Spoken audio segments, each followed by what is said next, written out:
12. So 238 members are elected members, 12 members are nominated members. So these 12 members are nominated by the president to the Rajya Sabha.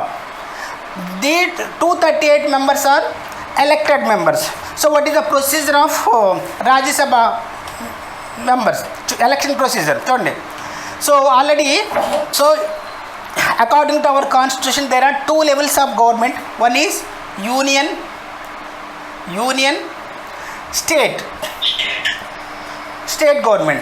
The third one, according to the 73-74 amendment, and third level also established, that is known as the local government. Local government nothing but district administration. So union government to state government to local government. So చూడండి ఇక్కడ,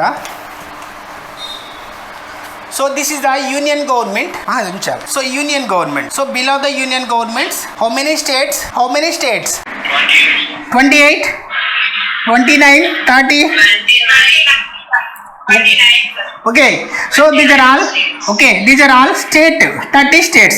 So 29 states according to 29 states. So these are the states. The total members in Rajya Sabha 250. Out of 250, 238 members are elected members. So in every state, suppose Andhra Pradesh, AP is one of the state. So this AP is whatever the procedure followed in the union level, the same procedure followed in the state levels also. So what is the procedure followed in the union level? Legislative, executive, judiciary. Legislative, executive, judiciary. The same procedure followed in the legislative, executive, judiciary. So here is a legislative means assembly. Assembly ni legislature antaru. So executive ante evarante council of ministers and chief ministers known as executive. So judiciary is separate. Okay. So legislative ante edaithe assembly undo, the total members in our AP assembly 175. ఈ 175 members ఏంటంటారంటే legislatures అంటారు. ఈ 175లో ఎవరైతే మంత్రులుగా elect అవుతారు, ఇక్కడ ఎలాగైతే ఇక్కడ 2 houses ఉన్నాయి కాబట్టి ఈ హౌస్ నుంచి కానీ ఎగ్జిక్యూటివ్ బాడీ ఎస్టాబ్లిష్ అయింది. అట్లాగే మన ఏపీలో కూడా 2 హౌసెస్ ఉన్నాయి, legislative assembly, legislative council. Legislative Assembly, Legislative Council. The total members in Legislative Assembly 175. The total members in Legislative Council 50. So ఇక్కడ ఎగ్జిక్యూటివ్ బాడీ ఎట్లా ఫామ్ అవుతుంది? ఇక్కడ executive body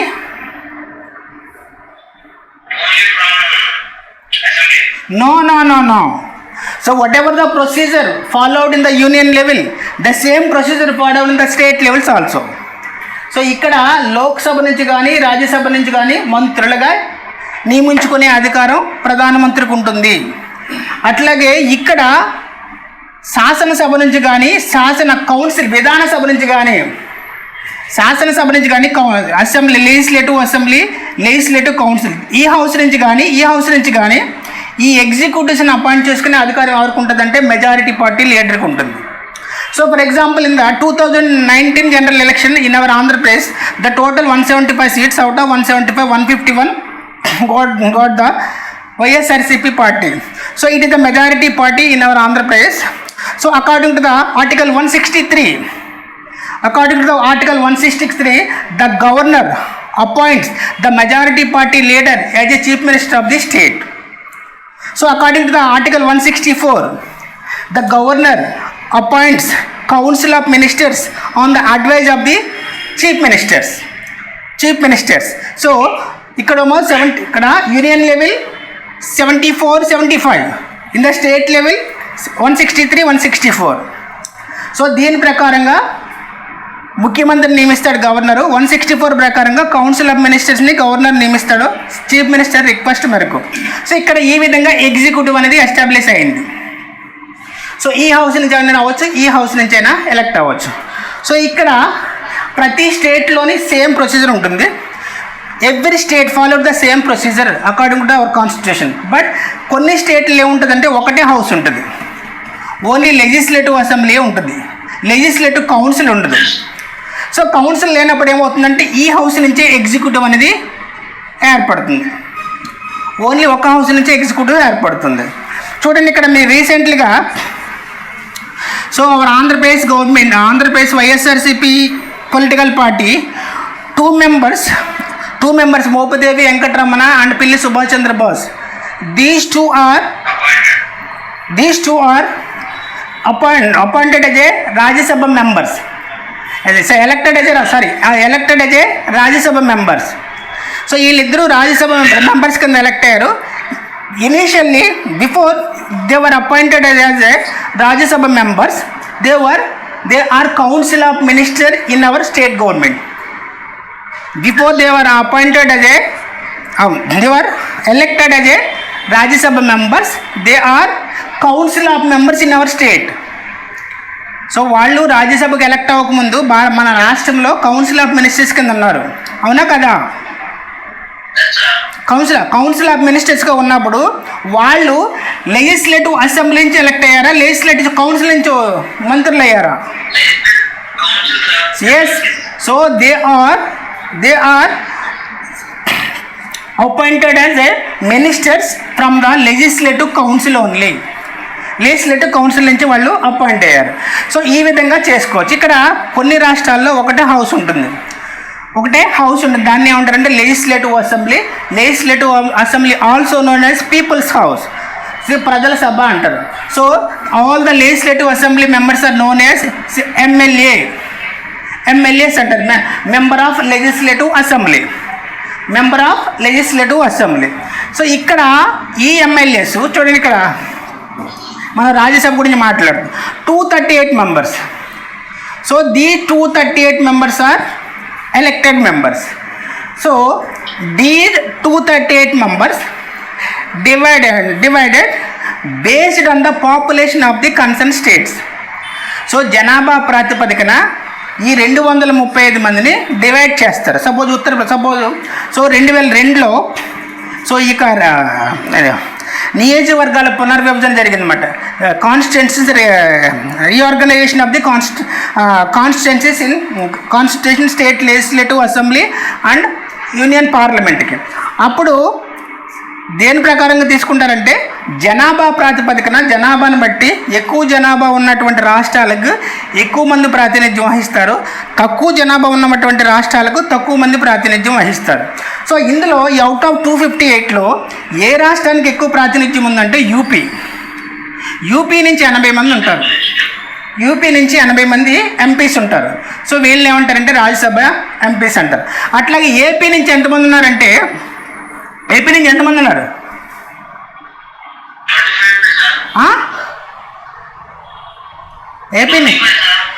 so how many members are from Andhra Pradesh represent in Rajya Sabha?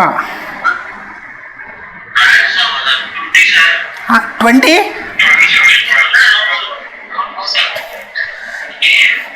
So before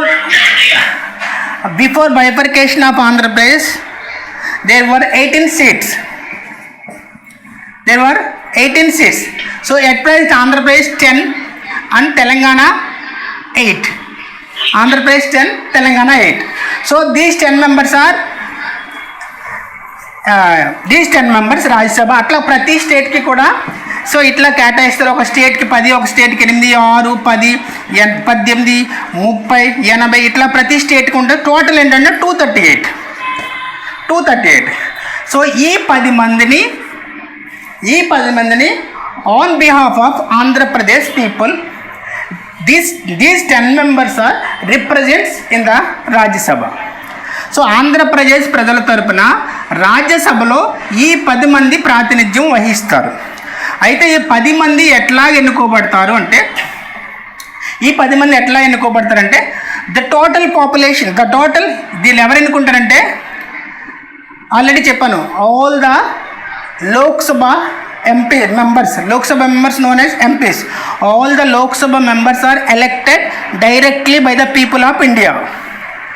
so వీళ్ళు డైరెక్ట్గా ఎన్నుకుంటారు. So Rajya Sabha members all the 238 Rajya Sabha members are elected through the people's representatives.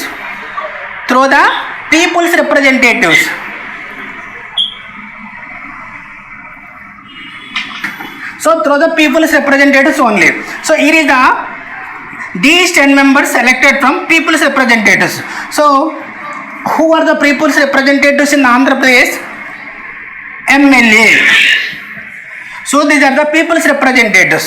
So these MLAs are represents to the people of the Andhra Pradesh. So these MLAs are participated in the election of Rajya Sabha members. ఈ ఎమ్మెల్యేలు ఎంత ఎవరైతే ఉన్నారో వాళ్ళు ఈ 10 మందిని ఎన్నుకుని ఈ రాజ్యసభకు పంపిస్తారు. సో ఎలా ఎన్నుకుంటారంటే the total members 175. Okay, 175 members. Total members 175 members. So 175 members ఇంతేనండి. ఎంత వస్తుంది చెప్పండి?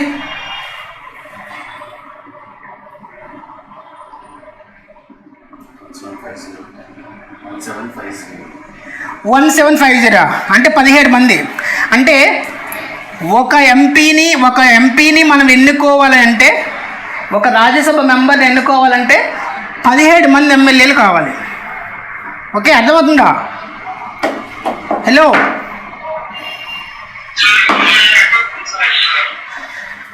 ఒక రాజ్యసభ ఎంపీని ఎన్నుకోవాలంటే 17 మంది ఎమ్మెల్యేలు ఉండాలి సభలో.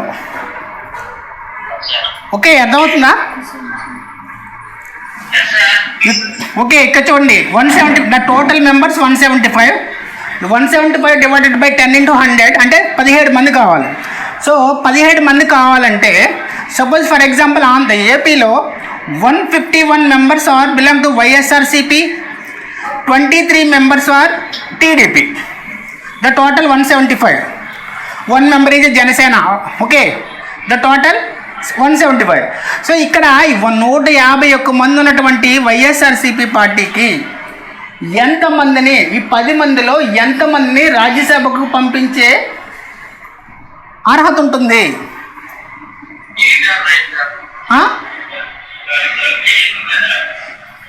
లెక్కెట్టండి.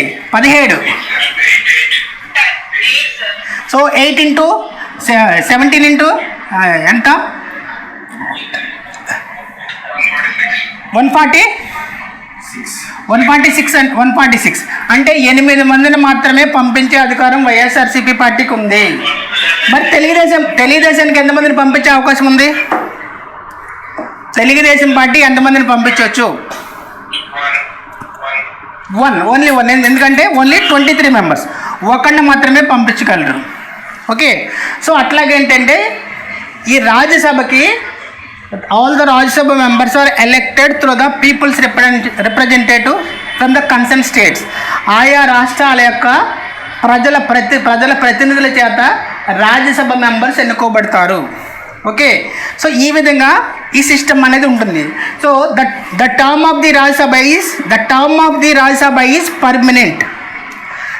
Once again I repeat, the term of the Rajya Sabha is permanent. The term of the Rajya Sabha member is 6 years. The term of the Rajya Sabha permanent. The term of the Rajya Sabha member is 6 years. Rajya Sabha అనేది శాశ్వతంగా ఉంటుంది.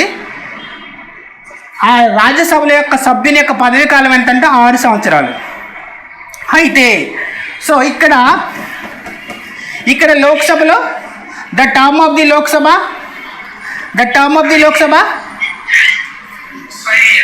5 years. The term of the Lok Sabha member 5 years. ఇక్కడ the term of the Rajya Sabha 6 years. No. The term of the Rajya Sabha permanent.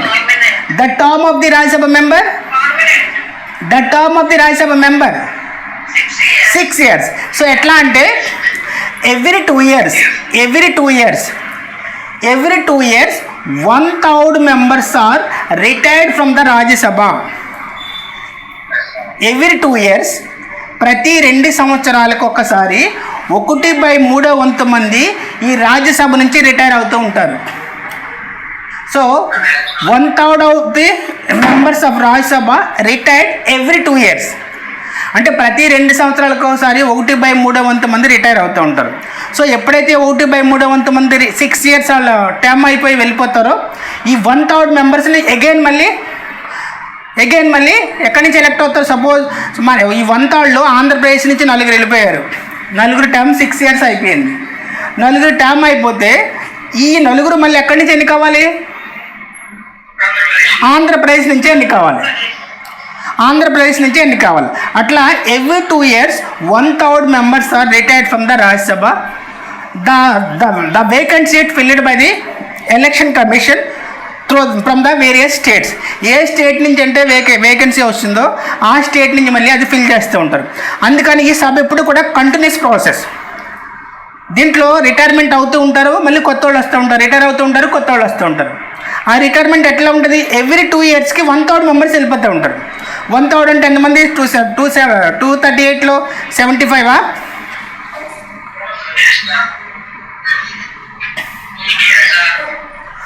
75 or 85. 1/3 members are retired from the Rajya Sabha every 2 years. So అందుకని this house known as a permanent house. This house known as a temporary house. So the Lok Sabha member term is 5 years. The Lok Sabha term is 5 years. So ఇంకోటి కూడా the Lok Sabha term is not definite 5 years. It may be collapsed after 1 year or 2 years. 5 సంవత్సరాల పాటు. ఇప్పుడు suppose ఇక్కడ majority వచ్చింది కాబట్టి BJP పార్టీకి government నడుస్తుంది. లేకుంటే 273 మెజారిటీ రాలేదనుకోండి బీజేపీ పార్టీకి. So suppose for example BJP పార్టీకి 250 వచ్చినాయి, 250 సీట్స్ వచ్చినాయి. సో ఇక్కడ గవర్నమెంట్ ఫామ్ చేయాలంటే కావాల్సిన మెజారిటీ 273. సో ఇక్కడ 250 వస్తే మెజారిటీ బీజేపీ పార్టీకి లేదు. అప్పుడు బీజేపీ ఏం చేసిందంటే the BJP political party approach the other political parties. So మన ఏపీకి వచ్చింది, వైఎస్సీపీకి సో 25 సీట్లు వచ్చినాయి అనుకోండి, 25 సీట్లు వచ్చినాయి అనుకుందాం. అప్పుడు this YCP political party supported to the BJP. Support చేస్తే అప్పుడు ఎంత అవుతుంది? 275 అవుతుంది. 275 is the magic figure, అంటే majority figure. So at the time the BJP political party has a right to form the government in the union level.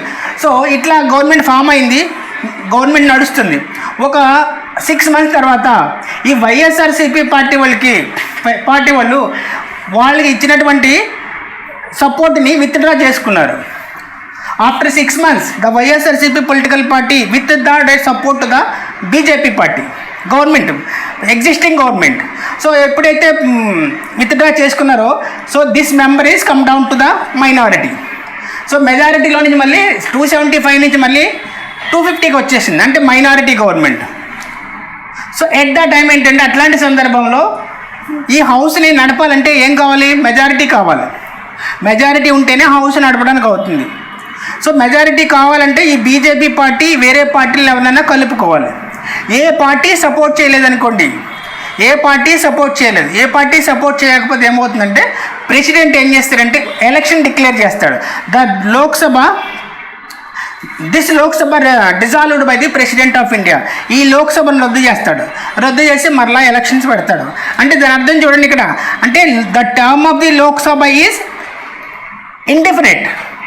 డెఫినెట్గా 5 years ఉంటుందన్న guarantee లేదు. 5 years ఉండొచ్చు, ఉండకపోవచ్చు. సో నార్మల్గా ఏంటంటే మనం 5 years అంటాం అంతే. So the term of the Lok Sabha is indefinite. The term of the Rajya Sabha is 6 years. The member of the Lok Sabha is 5 years. The member of the Rajya Sabha is 6 years.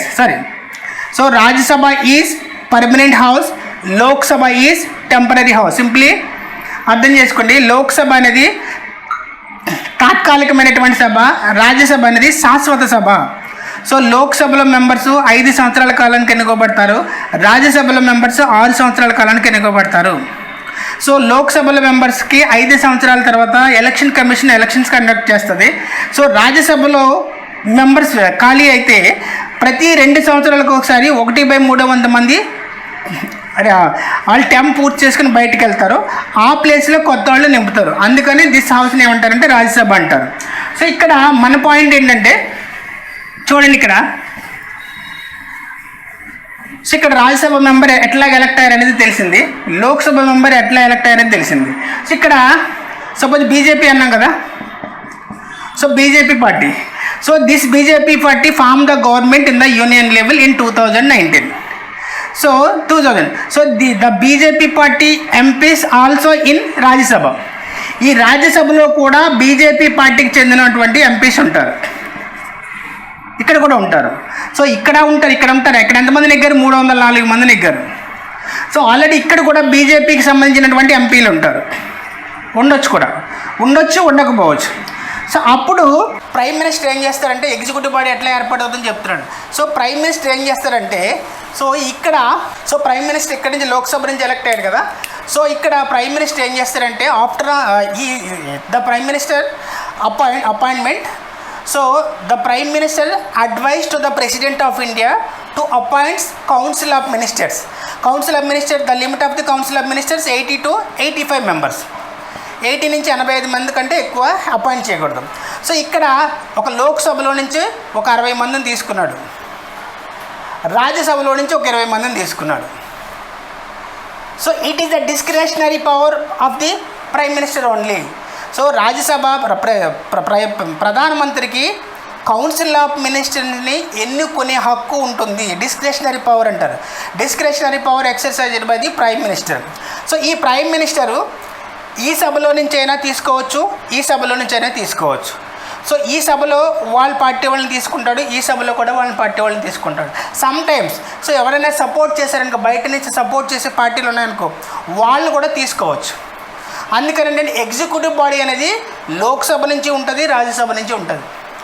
So మీరు recently Manmohan Singh, the farmer prime minister of India, Manmohan Singh elected as a prime minister from Rajya Sabha. రాజ్యసభలో ఉన్నటువంటి మన్మోహన్ సింగ్ ప్రధానమంత్రి అవ్వచ్చు. So ప్రధానమంత్రి ఈ సభ నుంచి అయినా అవ్వచ్చు, ఈ సభ నుంచి అయినా అవ్వచ్చు. ఈ సభ నుంచి అవ్వాలన్న రూల్ ఏం లేదు, వాళ్ళ పార్టీ ఇష్టం. ఒక బీజేపీ పార్టీ నెగ్గిన తర్వాత ఏంటంటే, ఈ పార్టీ సభ్యుడైనా అర్హుడే, ఈ పార్టీలైన సభ్యుడైనా అర్హుడే ప్రధానమంత్రి పదవి. ఎవరైనా అపాయింట్ అవ్వచ్చు. ప్రధానమంత్రిగా అపాయింట్ అయిన తర్వాత కౌన్సిల్ ఆఫ్ మినిస్టర్ని సెలెక్ట్ చేసుకునే అధికారం కూడా ప్రధానమంత్రికి ఉంటుంది.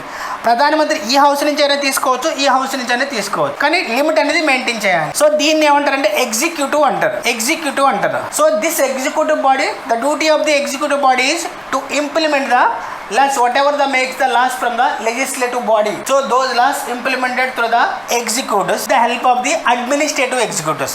So these are known as political executives. Political executives అంటారు. ఈ పొలిటికల్ ఎగ్జిక్యూటివ్స్ లెజిస్లేటివ్ చేసినటువంటి చట్టాలని సక్రమంగా ఏ విధంగా అయితే చట్టం చేసిందో ఆ చట్టాన్ని యాజ్ గా అమలు జరిపే బాధ్యత ఎవరిదంటే ఎగ్జిక్యూటివ్స్. సో ఈ ఎగ్జిక్యూటివ్స్ డైరెక్ట్ గా ఇంప్లిమెంట్ చేయలేరు కాబట్టి వీళ్ళకి అడ్మినిస్ట్రేషన్ లో ఏంటుంటారంటే అడ్మినిస్ట్రేటివ్ ఎగ్జిక్యూటివ్స్ ఉంటారు. సో అడ్మినిస్ట్రేటివ్ ఎగ్జిక్యూటివ్స్ ఎవరిని అంటారంటే ఐఏఎస్ ఆఫీసర్లు, ఐపీఎస్, ఐఆర్ఎస్, ఐసిఎస్, వీళ్ళందరూ కూడా అడ్మినిస్ట్రేటివ్ ఎగ్జిక్యూటివ్స్. సో వీళ్ళ ద్వారా ఈ యొక్క పాలసీని ఇంప్లిమెంటేషన్ అనేది చేస్తారు. సో ఆ విధంగా ఎగ్జిక్యూటివ్ బాడీ అనేది ఏర్పాటు అవుతుంది.